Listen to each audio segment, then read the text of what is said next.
A 12-year-old girl stepped into the Red Lion lounge holding a loaded gun in both trembling hands. 3 Mafia bosses stopped breathing. "Which one of you is my father?" she whispered. The amber lighting caught the sweat on expensive foreheads. The man they called the Stone didn't move, but his eyes shifted slow and dangerous. "Put the gun down, Piccolina," murmured the one with the lawyer's silk tie. "Not until someone tells me the truth," Angie said, her voice cracking but determined. "My mom is missing. I have 72 hours to find my real father, or they send me to a foster home where girls like me disappear forever." "What's your name, child?" the Stone asked, his voice carefully controlled. "Angelina Rossi, but everyone calls me Angie." She lifted her chin defiantly. "My mother is Sofia Moretti. She cleaned your penthouses for 3 years." Every man in that velvet-lined room knew Sofia. The Stone's hand twitched, and Angie caught the glint of a coral cameo ring on his pinky finger. She noticed everything, including the second pistol lying abandoned on the coffee table like a dare. "Where is your mother now?"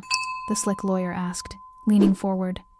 "Where you left her," Angie said, pulling a St. Lucie medal from inside her denim jacket. "She said if anything happened to her, I should ask Carlo." The name dropped like a bomb in the whiskey-thick air. The Stone's face revealed nothing, but Angie saw him swallow hard. "Who told you to come here?" the flashy one with silver cufflinks demanded. "My mother did." Angie's voice broke.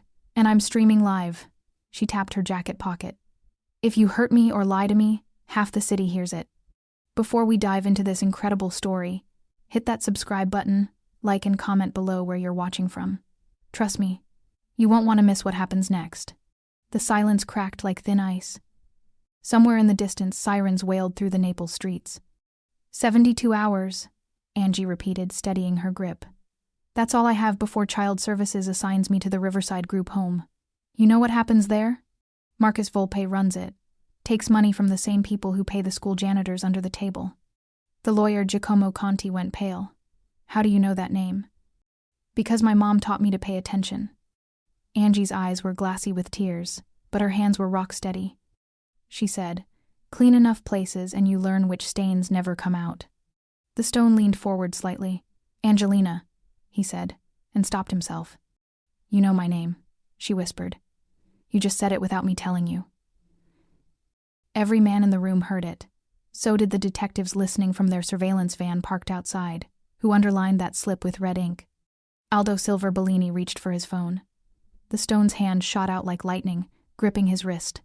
Nobody moves. Nobody calls. "She's just a kid, Carlo," Silver hissed. "A kid with a gun who knows too much," Conti added, his lawyer's mind calculating odds and exits.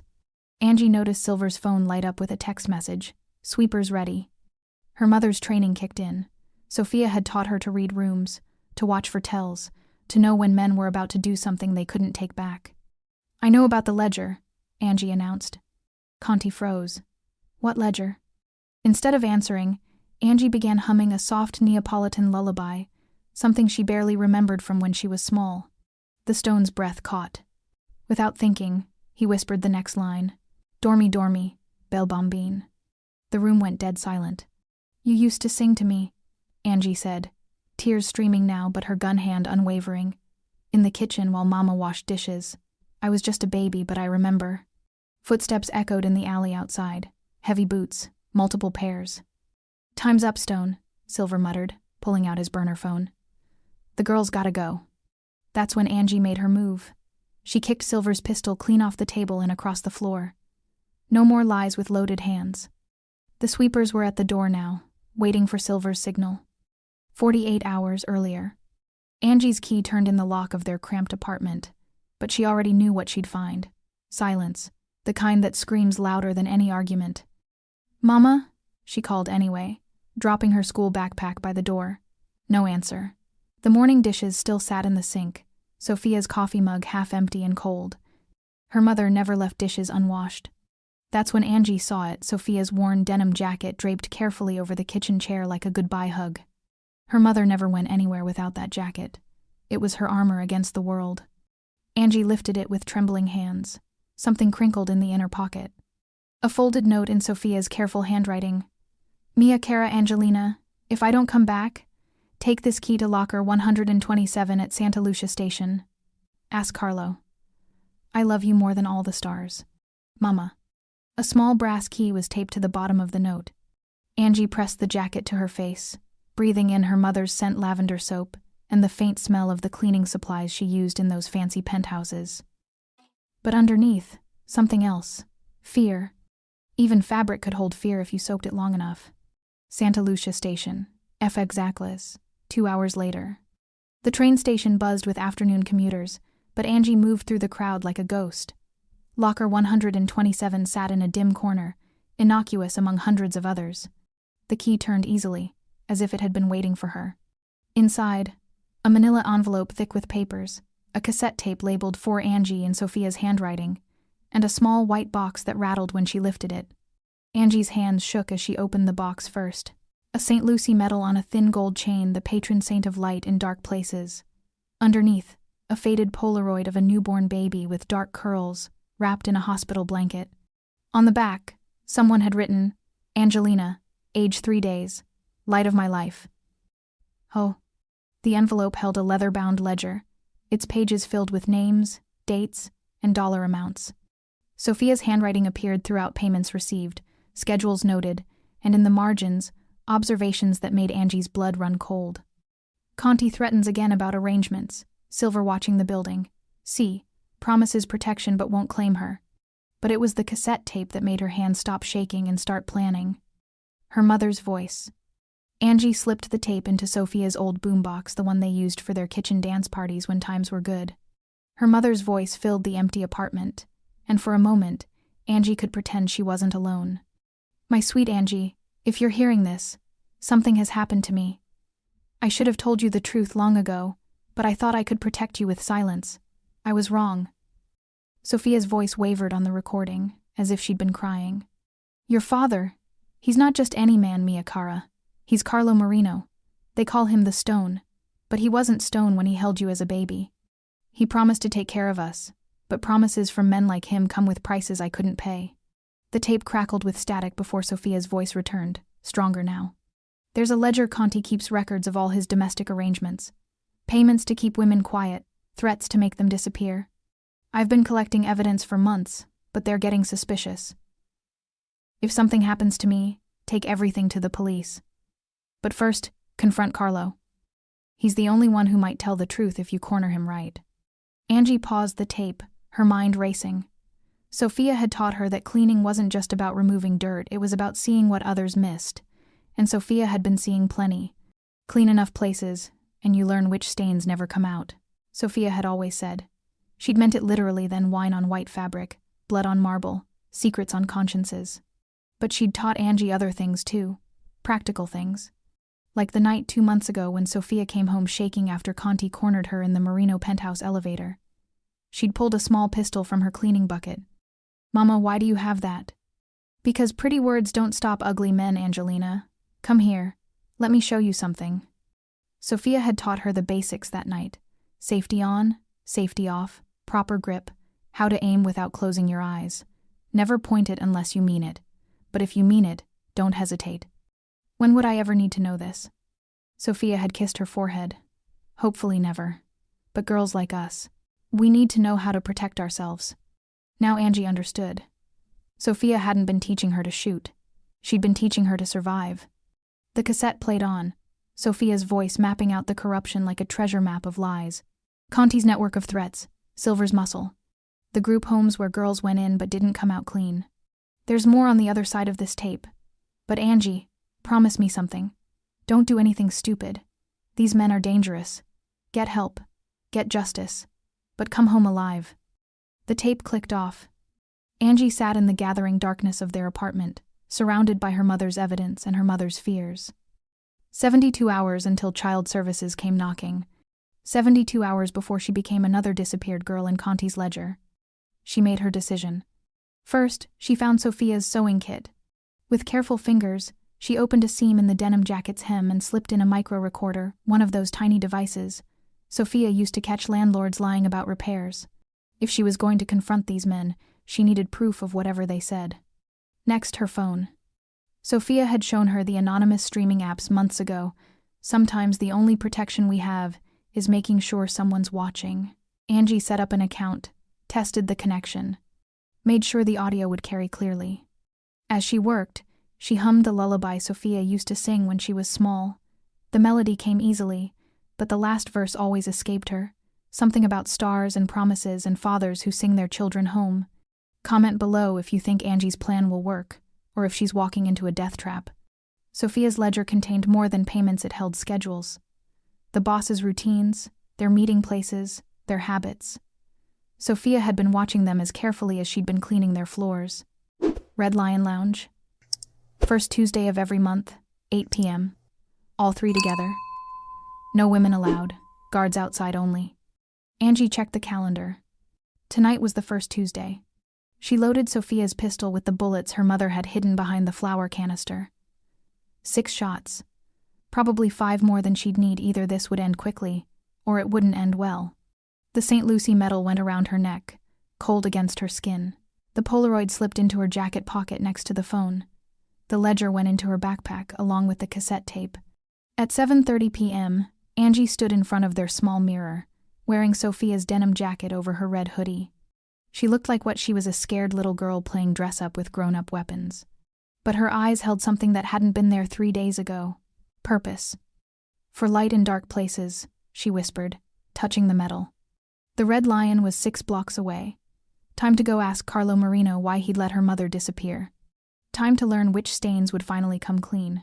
As Angie locked the apartment door behind her, she had no idea that Detective Valeria Cruz was already parked outside the Red Lion, or that Judge Mazzini's task force had been running surveillance on the boss's meetings for weeks.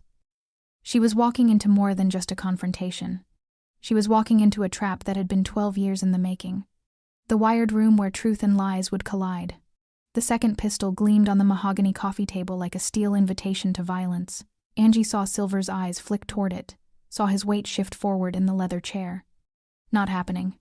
With one quick movement, she kicked the gun clean off the table. It skittered across the Persian rug and under a bookshelf, out of reach. No more lies with loaded hands, Angie said, her voice steadier now. Silver's face flushed red. You little... Careful, the stone interrupted, his eyes never leaving Angie's face. She's still holding the only gun in the room. Conti leaned back in his chair, studying Angie like a puzzle he couldn't solve. That's when he noticed the corner of a leather-bound book peeking out of her backpack. His face went pale for just a blink, but Angie caught it. You recognize something, Mr. Conti? She asked sweetly. I don't know what you're talking about. The ledger. Angie shifted the backpack so more of it showed. The one with all your domestic arrangements written down in pretty columns. Conti's jaw tightened. That's impossible. Names, dates, payments. Angie's voice grew stronger with each word. Every woman you've silenced. Every threat you've made. Every family you've broken to keep your boss's secrets clean. 2 blocks away, surveillance van. Detective Valeria Cruz pressed her headphones tighter against her ears. Are you getting this? Tech specialist Martinez nodded, his fingers flying over the equipment. Crystal clear. The ambient sweep's been running for 3 weeks, but now we've got something piggybacking on our signal. He pointed to a secondary audio feed. Someone else is streaming this live. The kid? Has to be. Smart little thing, her stream is actually boosting our admissibility. Can't claim illegal surveillance when the subject is broadcasting it herself. Judge Mazzini's voice crackled through their radio. Whatever's happening in there, document everything. This could be the break we've been waiting for. Cruz grabbed her pen, ready to take notes. Through the speakers, they heard a child's trembling voice mention a ledger, and grown men starting to sweat. Back in the Red Lion. You're bluffing, Silver snarled. Kids like you don't know anything about business. Kids like me watch and listen while their mothers clean up after men like you. Angie pulled the St. Lucie medal from inside her jacket, letting it catch the amber light. But sometimes we find things you didn't mean to leave behind. Carlo's eyes locked on the medal, and something cracked in his stone facade. Where did you get that? He whispered. My mother kept it safe. Angie turned it over, revealing the inscription. Want to read what it says on the back? Before Carlo could answer, Angie began humming soft and low, a Neapolitan lullaby that seemed to come from somewhere deep in her childhood memories. Dormi, dormi, o bel bambin. The effect was immediate. Carlo's breath caught, and without thinking, he whispered the next line. Re di fiori e re di spade. The room went dead silent. You know it, Angie said, tears streaming down her face, but her gun hand rock steady. "You used to sing it to me when I was little, in the kitchen while Mama did the dishes. In the van." "Did he just?" Martinez started. "He knows the lullaby," Cruz finished, underlining the timestamp in red ink. "That's not something you learn from a business arrangement." Judge Mazzini's voice. "Paternal connection established. Keep recording." The Red Lion. Conti sensed the power shifting and tried to regain control. "This is ridiculous. A child's fantasy. Carlo, tell her." "Shut up, Giacomo," Carlo said quietly, still staring at Angie. "But you don't know everything," Angie continued, her voice growing stronger. "You don't know about the other cleaning ladies who disappeared after they learned too much. Maria Santos gone after she saw your offshore account numbers. Elena Ricci vanished the day after she found blood on your shirt that wasn't yours." Conti shot to his feet. "Those are lies." "Are they?" Angie pulled out Sophia's cassette tape. "Because I have their names, their children's names, and the settlements you paid to make their families stop asking questions." Silver's phone buzzed. He glanced at it, then at his two partners. The message was from someone called Cleaner. "Ready when you are. How messy." "This has gone far enough," Silver muttered, his fingers moving over the phone's screen. Angie noticed Silver texting and made a calculated gamble. "You know what the difference is between you and my mother?" "What?" Carlo asked. "She taught me to pay attention to everything, like how Mr. Silver just texted someone, like how Mr. Conti keeps checking the back exit, like how you keep touching that coral ring like it burns you." Carlo's hand froze halfway to his pinky finger. "My mother saw everything you thought you hid. Every secret payment, every disappeared woman, every child who got sent away to homes where they never came back clean." Angie's voice rose with each accusation. "She documented it all because she knew someday someone would need the truth." Silver finished his text.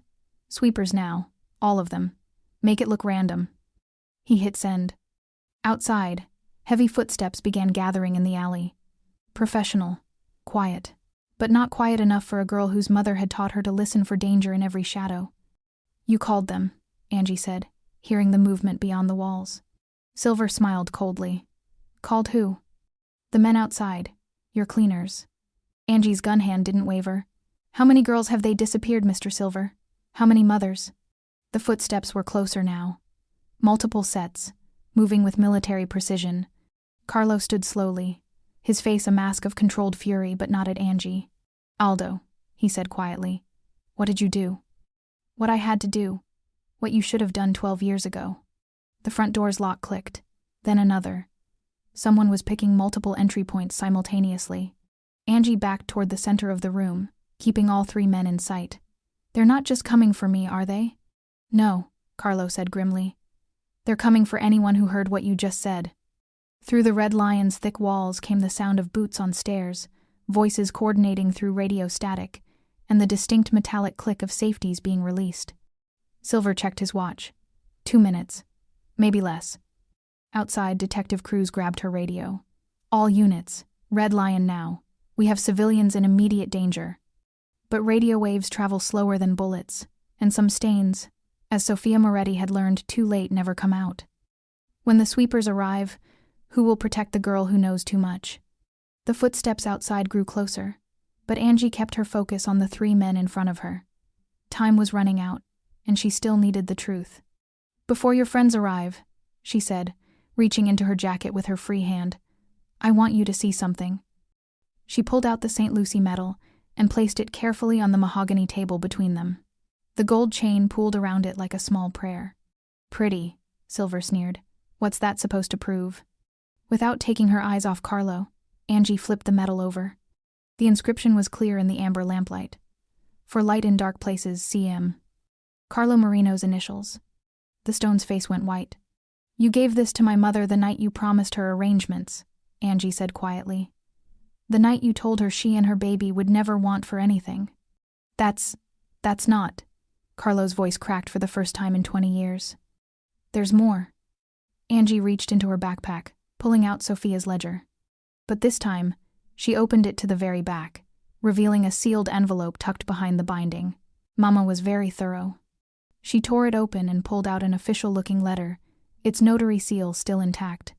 "Letter from Signora Bianchi, the midwife who delivered me 12 years ago." Angie's voice grew stronger with each word. Would you like me to read it out loud? This is getting intense.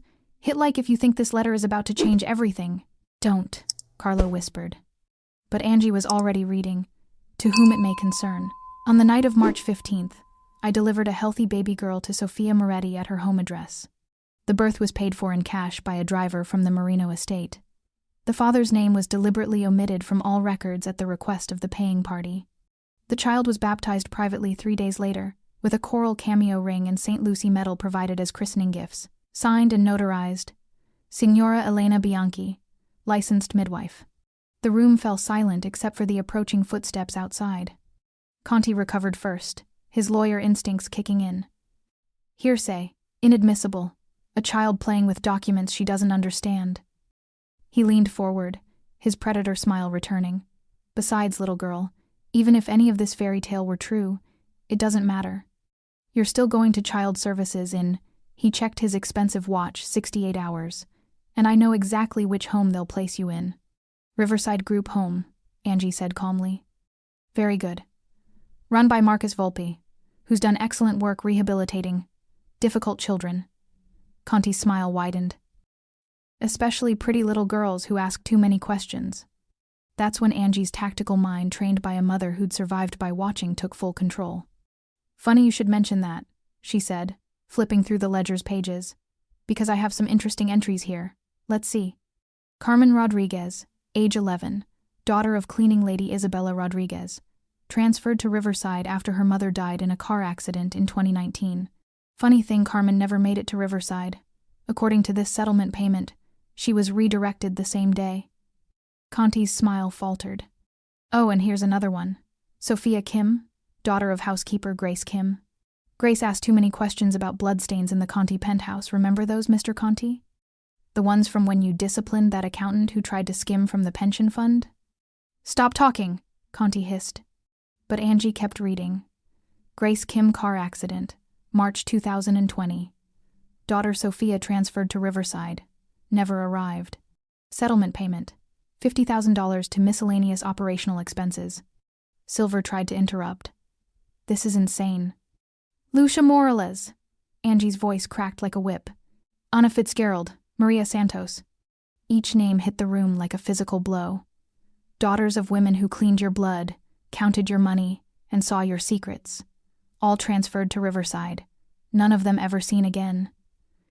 2 blocks away, surveillance van. Jesus Christ, Detective Cruz whispered, scribbling frantically. Martinez, tell me you're getting all of this. Every word. The kids just connected at least 6 missing persons cases to their operation. Judge Mazzini's voice crackled through the radio. Warrants are being expedited. ETA 12 minutes. Can you hold the scene? Cruz looked at her tactical screen, 3 patrol units, 1 SWAT van, but all 12 minutes out. She's on her own until then. The Red Lion.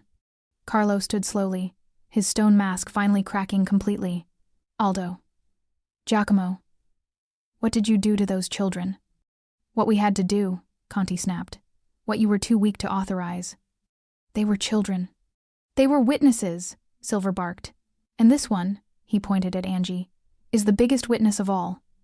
That's when Angie played her final card. Actually, I'm not just a witness anymore. She tapped her jacket pocket where her phone sat streaming. I'm a broadcaster. Every word you've said for the last 20 minutes?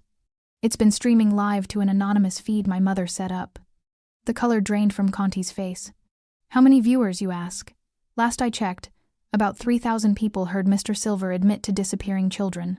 About 2,000 heard Mr. Conti threatened to send me to the same place those girls vanished. She smiled, a cold expression that looked wrong on a 12-year-old face. And about 5,000 people just heard Don Carlo Marino realize his partners have been murdering children behind his back. Outside, the footsteps had stopped. Voices murmured in the alley, professional killers coordinating their approach. But here's the thing, Angie continued, pulling the ledger closer to her chest. If anything happens to me, my phone is set to automatically upload every page of this ledger to 17 different news outlets. Every name, every date, every payment. She looked directly at Carlo, including the page where you wrote Angelina's school fund next to monthly deposits of $500. The money you've been secretly sending to pay for my education. Carlo's face crumpled. "You've been watching me grow up," Angie whispered. "Haven't you, Papa?" That's when everything went wrong at once. Conti lunged toward the ledger, desperate to destroy the evidence. Silver bolted for the door, shouting orders to someone outside. And the guard at the entrance froze, caught between conflicting commands from 3 different bosses. Carlo roared, "Nobody touches her!" But Angie was already moving, the gun tracking between targets, her mother's training taking over as the room exploded into chaos. The front door burst open. Footsteps thundered on the stairs. And somewhere in the distance, sirens finally began wailing toward the Red Lion. But sirens travel slower than bullets, and in the next 30 seconds, everything would change. When the sweepers arrive, who will stand between a little girl and the men who disappear children? The muffled shouts in the alley grew louder. Heavy boots scraped against brick walls as Silver's men took their positions. The Red Lion's ornate front door rattled in its frame, someone testing the locks, probing for weaknesses. "Time's up, little girl," Silver muttered, checking his phone. "My boys don't like to wait." Through the thick walls came the sound of equipment being deployed. Bolt cutters, glass cutters, the professional tools of men who made problems disappear. Angie kept her gun trained on the 3 men, but her heart hammered against her ribs. This wasn't like the movie's real fear made her hands shake and her mouth go dry. "Listen to me carefully," Conti said, his lawyer voice smooth as poisoned honey. "This doesn't have to end badly for anyone." He reached slowly into his jacket and pulled out a thick envelope. $50,000, cash, and I can guarantee you a placement at Sacred Heart Academy, a real school, not some group home. Clean sheets, good food, safety. His smile was predatory. "All you have to do is hand over that ledger and walk away." Angie stared at the money, then back at his face. "You already placed girls like me." "What do you mean?" "Carmen Rodriguez, Sophia Kim, Lucia Morales." Each name made Conti flinch. "You promised their mothers the same thing, safety, good schools, clean sheets. How'd that work out for them?" The door rattled harder. Someone was definitely working on the locks now. Those situations were different, Conti said, sweat beading on his forehead. "Different how? Because their mothers are dead and mine is just missing?" That's when Angie made her next move.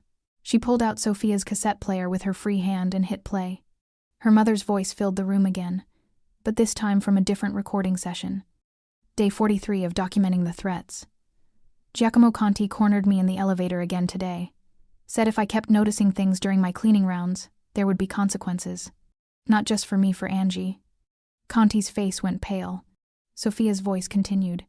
He described exactly what happens at Riverside Group Home, how the girls are processed for overseas buyers, how the paperwork always shows they ran away, but the truth is they're shipped out like cargo. "Turn it off," Conti hissed. But the tape played on. Aldo Silver was there too. Said I should remember what happened to Isabella Rodriguez when she got curious about bloodstains in the penthouse. "Car accident," he called it. Funny how her brakes failed right after she started asking questions. Silver lunged toward the cassette player. "Enough!" Carlo's voice cut through the chaos like a blade. "Sit down." The Stone of Naples had found his authority again, and Silver froze mid-lunge. The tape continued, but now Sophia's voice changed softer, more intimate. "Carlo, if you're hearing this, it means they kept their promise to make me disappear. I know you tried to protect us in your way, but your way wasn't enough. Your money couldn't buy us safety from your own partners." Carlo's stone facade cracked completely. "I kept the medal you gave me, the one that said for light in dark places. But Carlo, you were the dark place. Your world, your choices, your silence. Angie deserves better than a father who loves her from the shadows." Tears streamed down Carlo's face. "But if she's playing this tape, it means she's in danger. So I'm asking you now, not as the maid who cleaned your floors, but as the woman who bore your daughter, protect her. Even if it costs you everything." The doorframe splintered. Someone was through the front locks. Carlo stood slowly, his decision made. He walked to the door and threw the heavy deadbolt, then dragged a chair in front of it. "What are you doing?" Silver demanded. "What I should have done 12 years ago." Carlo's voice was steel. "If a bullet crosses this threshold, it crosses me first." The guard at the door looked confused, caught between conflicting orders. "Boss?" he asked Silver. "Stand down," Carlo commanded. That's an order. You don't give orders anymore, old man, Silver snarled, pulling out his burner phone. 2 blocks away, surveillance van. We've got multiple signals, Martinez announced, his equipment lighting up like a Christmas tree. Police scanners, media frequencies, social feeds. This story's going viral in real time. Detective crews watched the tactical display. How viral? 15,000 viewers on the kids' stream.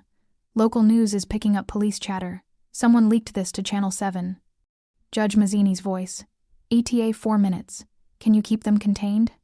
Through the speakers, they heard a child's voice reading names of missing girls and grown men starting to panic. She's doing our job for us, Cruz muttered. That kid's got more courage than half our force. The Red Lion. The footsteps were on the stairs now. Multiple sets, moving with military precision. Angie kept the cassette playing. There's one more thing, Carlo. In the back of the ledger, behind the midwife's letter, it's a DNA test from when Angie was 3. You always wondered if she was really yours, didn't you? Well, now you know. She's got your eyes, your stubborn streak, and unfortunately, your taste for dangerous situations. Carlo laughed, a broken sound that might have been a sob. The door shook under heavy impacts. They were using a ram now. Last chance, Conti said, desperation creeping into his smooth voice. Give me the ledger, and I'll call them off. You already called them in, Angie replied. And I already uploaded everything to the cloud. Your secrets are out there now, spreading like wildfire. Silver's phone buzzed. In position. Give the word. He typed back. All of them. No witnesses. The first hinge gave way with a screech of twisted metal. That's when Angie heard its sirens. Real ones. Getting closer. Do you hear that? She asked. Those aren't your sirens. Silver checked his messages. Police surrounding building. Orders? His face went white. Conti saw his chance in the chaos. With Silver distracted and Carlo focused on the door, he made his move. He lunged across the coffee table toward Angie, grabbing for the ledger with both hands. Give me that. Angie raised the gun, finger finding the trigger exactly as her mother had taught her. The room froze. Conti's hands inches from the evidence that would destroy them all. Carlo turning from the barricaded door, Silver reaching for his ankle holster. And in the sudden silence, the sound every parent fears most, a child's voice saying words no child should ever have to say. Don't make me shoot you. Crack. The door exploded inward. When the sweepers finally arrive, blood will be spilled in the Red Lion. But whose? Time slowed to a heartbeat. Conti's hands reached for the ledger. Angie's finger found the trigger. And in that frozen moment between intention and action, 12 years of secrets hung in the balance. Crack. The crystal decanter exploded in a shower of glass and aged whiskey. Angie had aimed perfectly not to kill, but to stop. The bullet shattered the bottle inches from Conti's reaching hands, sending razor-sharp fragments across the ledger's pages and soaking the evidence in expensive liquor. The numbers, Conti screamed, lunging forward anyway. You ruined the... Stop! Carlo's voice boomed through the chaos. But it was too late for stopping. The door exploded inward in a rain of splinters and twisted metal. Silver's sweepers poured through the opening 3 men in tactical gear with automatic weapons raised. That's when Don Carlo the Stone Marino made the decision that would define the rest of his life. Angelina Rossi is mine, he roared, his voice carrying the authority of a man who'd commanded fear for 2 decades. She is my daughter. The confession hit the room like a physical blow. Every gun froze. Every breath stopped. Did he just... Hit that like button if you got chills when Carlo finally claimed his daughter. In the surveillance van 2 blocks away, Detective Cruz underlined the timestamp in red ink. 8:47 p.m., paternal acknowledgement on record. But Silver wasn't done fighting. You idiot! He hissed at Carlo, reaching for his ankle holster. Do you know what you've just... Carlo was faster. His pistol appeared in his hand like magic, the reflexes that had kept him alive in the streets for 30 years. Bang! But he didn't shoot to kill. Instead, the bullet punched through Conti's expensive suit sleeve and buried itself deep in the mahogany table, pinning the lawyer's arm to the wood. Conti screamed, more in shock than pain. My suit. This is Italian silk. Your suit is the least of your problems, Carlo growled. The sweepers stood frozen in the doorway, their weapons trained on a scene that made no tactical sense. Their boss was pinned to furniture. Their target was a 12-year-old girl. And Don Carlo Marino, the man who'd never shown weakness, was positioning himself as a human shield. "New plan," the lead sweeper said into his radio. "Situation is complicated." That's when the real cavalry arrived. Police weapons down. Detective Valeria Cruz hit the doorway like a force of nature, followed by 6 officers in tactical gear. The sweepers, caught between multiple armed groups, in a confined space, made the smart choice. They scattered. 2 went for the back exit. 1 dove through a window in an explosion of glass and curtains. The chaos was complete: sirens wailing, men shouting, and in the center of it all, a little girl still holding a smoking gun. "Everyone on the ground," Cruz commanded. "Now." Silver raised his hands, his ankle gun clattering to the floor. Conti whimpered, still pinned to the table by Carlo's precise shot. The guard by the door surrendered without resistance. But Carlo didn't move. He stood in front of Angie like a wall, both hands visible, his weapon placed carefully on the coffee table. "The child is not a threat," he said clearly. "She's under my protection." Cruz approached slowly, her service weapon drawn but not aimed at Angie. "Sweetheart," she said, kneeling to Angie's eye level. "I'm Detective Cruz. You can put the gun down now. You're safe." Angie's hands shook as the adrenaline began to fade.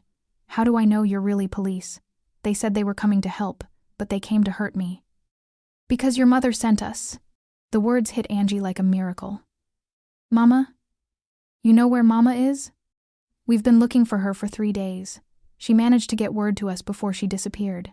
Told us if anything happened to her, we should watch the Red Lion." Angie's gun hand trembled, then slowly lowered. The weapon clattered to the Persian rug, and suddenly she was just a scared little girl in an adult nightmare. Detective Cruz holstered her weapon and opened her arms. Angie collapsed into the hug she'd been needing for 3 days. "I want my mama," she whispered. "I know, sweetheart. We're going to find her." Behind them, Carlo Marino, the Stone of Naples, the man who'd built an empire on fear and silence, placed his hands behind his back and waited for the handcuffs. "Don Carlo Marino," Cruz said formally, "you're under arrest for—" "I waive my rights," he interrupted. "I'll tell you everything. But first," he looked down at Angie. "First, you find her mother. Sofia Moretti is innocent in all of this. Whatever happened to her, it wasn't her choice." Cruz nodded to her backup officers. They moved in to secure Conti, still whimpering about his sleeve, and Silver still calculating escape routes that no longer existed. As the handcuffs clicked shut around Carlo's wrists, he did something no one had ever seen the Stone do. He smiled. Not the cold smile of a predator, but the broken, relieved smile of a man who'd finally chosen love over power. "Angelina," he said softly. She looked up at him through tears. "Your mother was right. You do have my stubborn streak." Despite everything, Angie almost smiled back. That's when Cruz's radio crackled to life. "All units, warehouse at Pier 47 flagged by driver testimony. Multiple structures, possible hostile situation." The voice paused, then added the word that changed everything.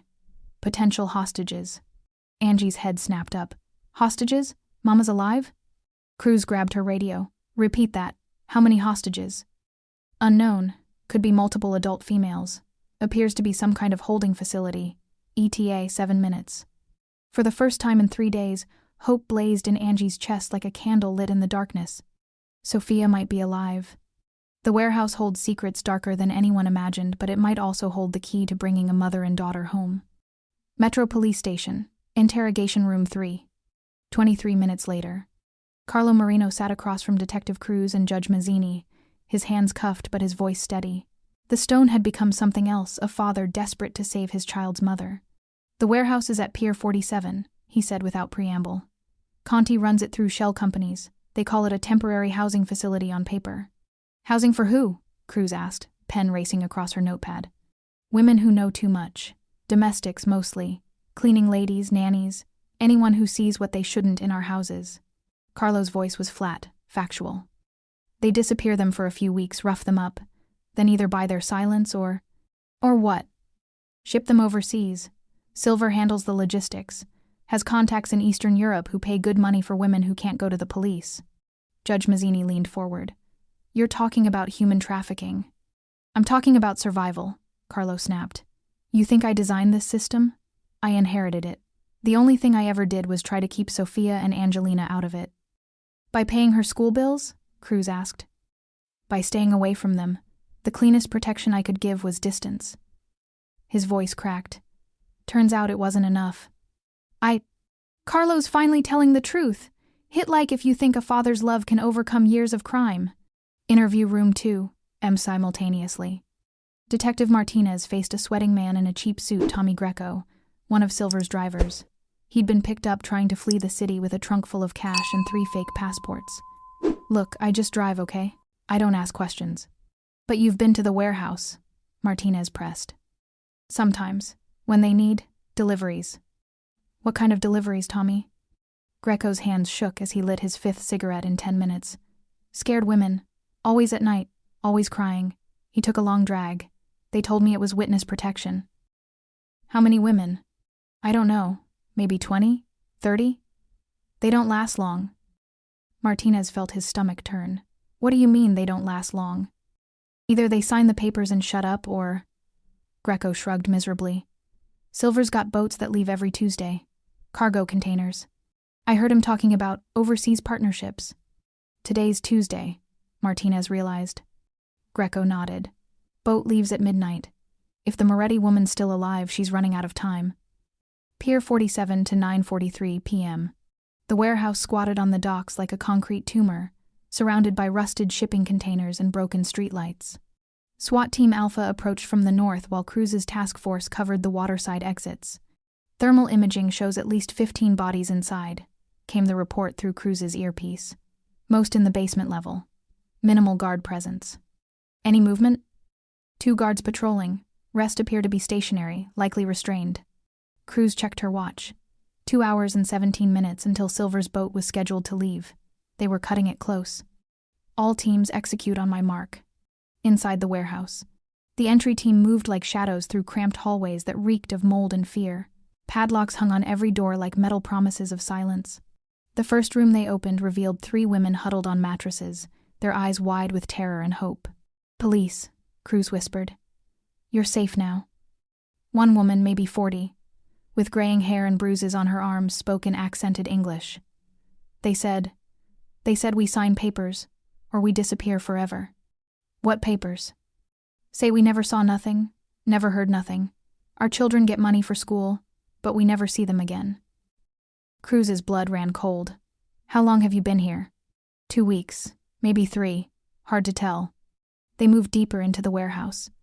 More locked rooms, more terrified women. Each door that opened revealed another piece of Conti's protection racket, mothers separated from their children, threatened into silence, disappeared from their own lives. The last door. The basement held the worst of it. A reinforced door with 3 deadbolts and a slot for food delivery. When they finally got it open, Detective Cruz found herself face to face with a woman she recognized from Angie's photographs. Sophia Moretti sat on a metal cot, her dark hair matted, her cleaning uniform torn and stained. But her eyes burned with fury instead of fear. About time, she said in accented English. I was starting to think my daughter's plan didn't work. Your daughter's plan? Sophia smiled, expression both proud and fierce. You think a 12-year-old girl walks into a Mafia meeting by accident? I taught her everything she needed to know. The streaming, the evidence, even where to find you. She stood up slowly, favoring her left ankle. Angie doesn't do anything without a plan. She gets that from her mother, Cruz said, offering Sophia her arm for support. She gets it from her father, too. Carlo's many things, but he's not stupid. Took him long enough to choose the right side. Outside the warehouse, 10:15 p.m. The reunion happened under a canopy of red and blue police lights. Angie broke free from the paramedic, checking her over, and ran straight into her mother's arms. Mama, I thought I was so scared. I know, Mia Cara, but you did it. You found me. Sophia held her daughter tight, breathing in the scent of her hair. My brave girl. My smart girl. They cried together while detectives documented evidence and paramedics treated the other rescued women. 17 in total. 17 mothers, daughters, and sisters who'd been disappeared for knowing too much. Metro Police Station. M.E. Holding cell. Carlo Marino sat in his cell, staring at the concrete wall. When the speaker crackled to life with an update from the warehouse raid, his stone facade finally crumbled completely. All hostages recovered alive. Sophia Moretti in stable condition, reunited with her daughter. The Stone of Naples, the man who'd never shown weakness, never admitted defeat, put his head in his hands and sobbed. 2 floors up, Giacomo Conti sat in his own holding cell, but he wasn't crying. He was making phone calls. Judge Morrison, it's Giacomo. I need a favor. A big one. What Conti didn't know was that every call from the holding cells was automatically recorded, and Judge Morrison's name was already on Cruz's list of officials who might be compromised. Sometimes the corruption goes deeper than anyone imagines, but so does justice. District Attorney's Office, A. Next morning. Assistant District Attorney Rachel Stone, no relation to Carlo's nickname, spread the evidence across her conference table like a prosecutor's dream come true. The whiskey-stained ledger sat open to a page documenting 3 years of domestic arrangements, its numbers still legible despite the shattered crystal that had baptized it in aged bourbon. Authenticated, declared Dr. Patricia Walsh, the forensic document examiner. Handwriting matches samples from both Conti and Silver. The alcohol actually helped preserve some of the ink, created a kind of accidental laminate. Ironic, Stone muttered. Their celebration drink becomes their conviction. Detective Cruz entered with a satisfied smile. We got Silver. Where? 2 blocks from the Red Lion, hiding in a coffee shop bathroom like a scared teenager. Cruz dropped an evidence bag containing 2 phones on the table. Still had both burner phones in his pocket. 67 text messages coordinating the warehouse operation, including detailed instructions on permanent disposal methods. ADA Stone reviewed the messages, her expression growing darker with each screen. This isn't just human trafficking, it's a systematic elimination network. Gets better, Cruz continued. Or worse, depending on your perspective. Silver's contacts include shipping manifests, overseas buyers, and a list of processed inventory going back 5 years. How many victims? 43 women, 12 children. Cruz's voice was flat, professional, but her hands clenched into fists. The kids were always listed as runaways in official reports. Interrogation room 1 to 10:30 a.m. Carlo Marino sat across from his court-appointed attorney, a nervous young man named David Chen who kept adjusting his glasses every time Carlo spoke. I'm waiving counsel on all charges related to the domestic protection racket, Carlo said calmly. Mr. Marino, I strongly advise. You strongly advise nothing, Carlo interrupted. I'm cooperating fully. I want this statement on record, signed and sealed before lunch. ADA Stone entered with a thick folder. Mr. Marino, you understand that cooperation doesn't guarantee a reduced sentence? I understand that my daughter is alive and her mother is safe. That's all the guarantee I need. Stone opened her recorder. State your full name for the record. Carlo Giuseppe Marino, age 54, also known as the Stone. He looked directly at the camera. For the record, I am the biological father of Angelina Sofia Rossi, daughter of Sofia Maria Moretti.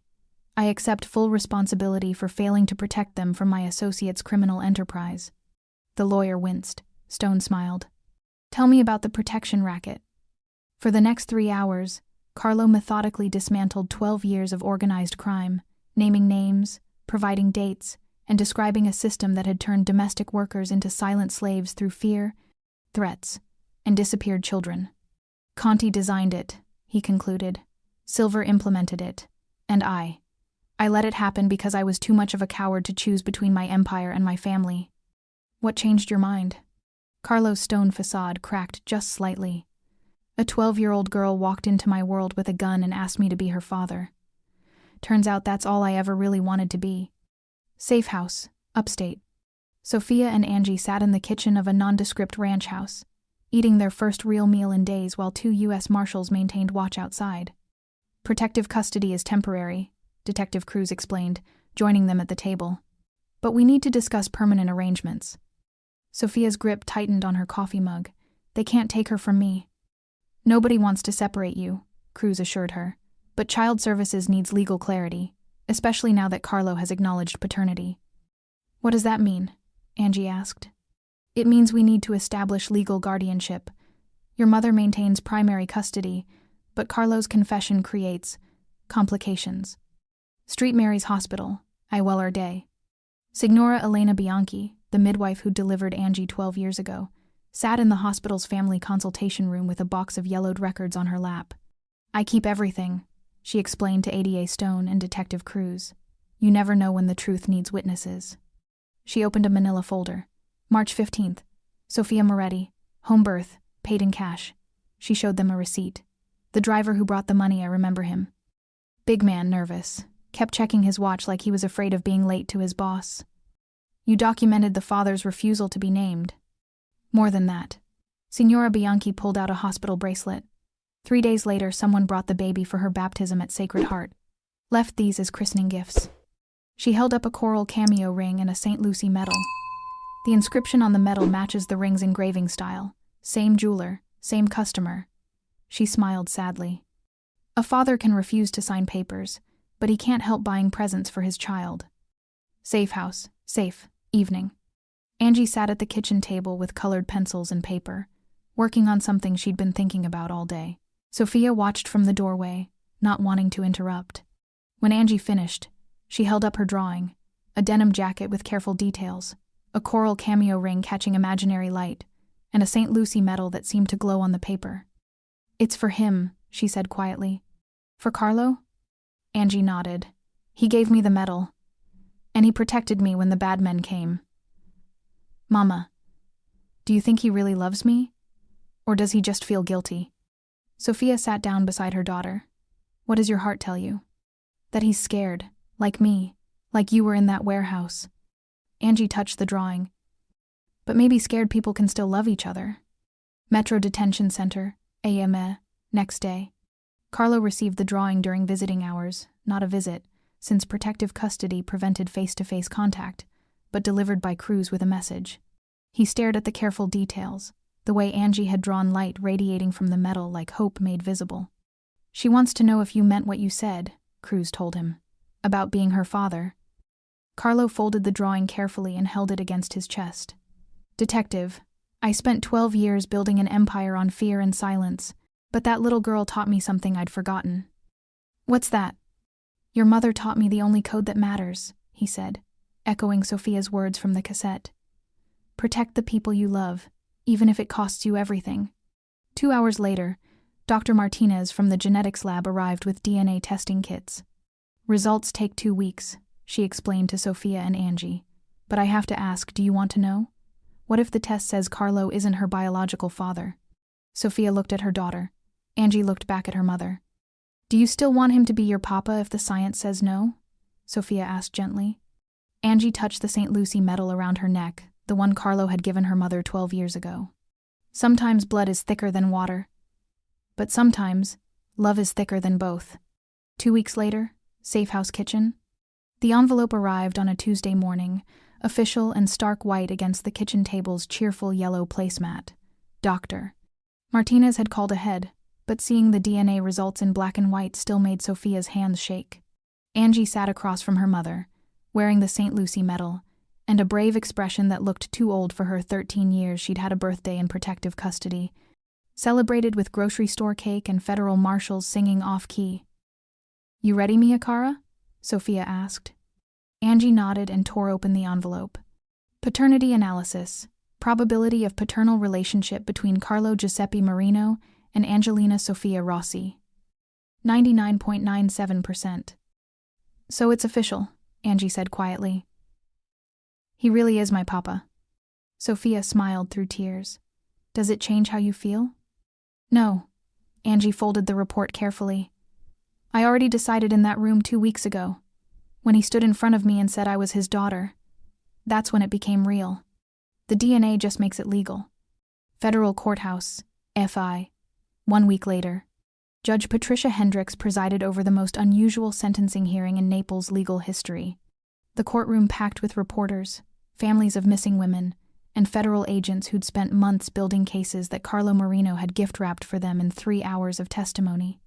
Mr. Marino, Judge Hendricks said, reviewing the thick folder of cooperation agreements, in 40 years on this bench, I've never seen a defendant voluntarily dismantle an entire criminal organization for the sole purpose of protecting his family. Carlo stood in his orange jumpsuit, hands cuffed, but his spine straight. Behind him in the gallery sat Sophia and Angie, there by special arrangement. Your cooperation has resulted in 47 arrests, the recovery of 19 missing persons, and the exposure of corruption reaching into this city's highest offices. She paused, looking directly at him. It has also destroyed the empire you spent decades building. Good, Carlo said simply. Some empires deserve to fall. Detective Cruz took the witness stand to provide context. Your Honor, without Mr. Marino's testimony, we never would have found the warehouse network, identified the trafficking routes, or located Judge Morrison's offshore accounts. His information saved lives. Ada Stone stood. The state acknowledges Mr. Marino's unprecedented cooperation. However, his past actions contributed to a system that disappeared 43 women and 12 children over 5 years. Judge Hendricks nodded. Mr. Marino, you'll serve 8 years in federal minimum security, with eligibility for supervised visits with your daughter after 18 months. Your cooperation agreement ensures your family's protection and your testimony in ongoing prosecutions. Carlo turned to look at Angie. She was crying, but she nodded at him. 8 years isn't forever, her expression said. We'll wait. Additionally, the judge continued, all assets from your criminal enterprise will fund a victims' compensation trust, administered jointly by the FBI and Catholic Charities. Carlo smiled, the first genuine smile anyone had seen from the Stone in 20 years. His dirty money would help clean up his dirty legacy. Justice served. Comment below if you think Carlo got what he deserved, punishment and redemption. The Red Lion, table 6 months later. The lounge reopened under new management, a cooperative owned by former employees who'd never been part of the criminal operations. The tufted leather couches remained, the amber lighting still created intimacy, and low jazz still played from hidden speakers. But on the mahogany coffee table where 3 Mafia bosses once held court, a new piece of furniture dominated the space. The original table stayed, but now it sat behind velvet ropes like a museum exhibit. The bullet hole from Carlo's shot, the one that had pinned Conti's sleeve and changed everything, remained unfilled. A small brass plaque beside it read, "In this room on October 3rd, a 12-year-old girl asked 3 powerful men to tell the truth. One of them chose to be a father instead of a king. Truth has no master, but justice has many servants." Tourists came to see it. Reporters wrote stories about it. But for the people of Naples, it became something more, a reminder that even the smallest voice could crack the largest lie. Santa Lucia Church, MTI, same day. Sophia and Angie knelt in the front pew of the small chapel, where Angie had been secretly baptized 13 years ago. They lit a candle for the women who hadn't made it home from the warehouses, another for the children still recovering from their trauma, and they lit a 3rd candle for Carlo. Is it wrong to pray for someone in prison? Angie asked. Not when they're there because they chose love over power, Sophia replied. Your father made terrible choices for many years, but in the end, when it mattered most, he chose right. Angie touched her St. Lucie medal. He's still my papa. Yes, Mia Cara, he is. Federal Correctional Institution, SMS, upstate. Carlo sat at his small desk in his cell, reading Angie's latest letter for the 4th time. She wrote every week about school. She was in advanced mathematics, about their new apartment, federally subsidized but safe, about her dreams. She wanted to study law, maybe become a prosecutor like Ada Stone. This week's letter included another drawing, the Red Lion's preserved table with its bullet hole, but surrounding it, she'd drawn flowers, light breaking through windows. People laughing instead of plotting. Papa. She'd written in careful cursive, Mama says you're learning to be proud of different things now. I'm proud of you too. See you at Christmas. Your daughter, Angie. Carlo folded the letter and placed it with the others in his small collection of treasures. 47 letters, 47 reminders that redemption was possible, one choice at a time. Naples Tribune, EVI, final edition. The headline read, Marino dynasty ends as last appeals fail. But the subheadline told the real story, Maid's daughter who brought down Empire graduates valedictorian.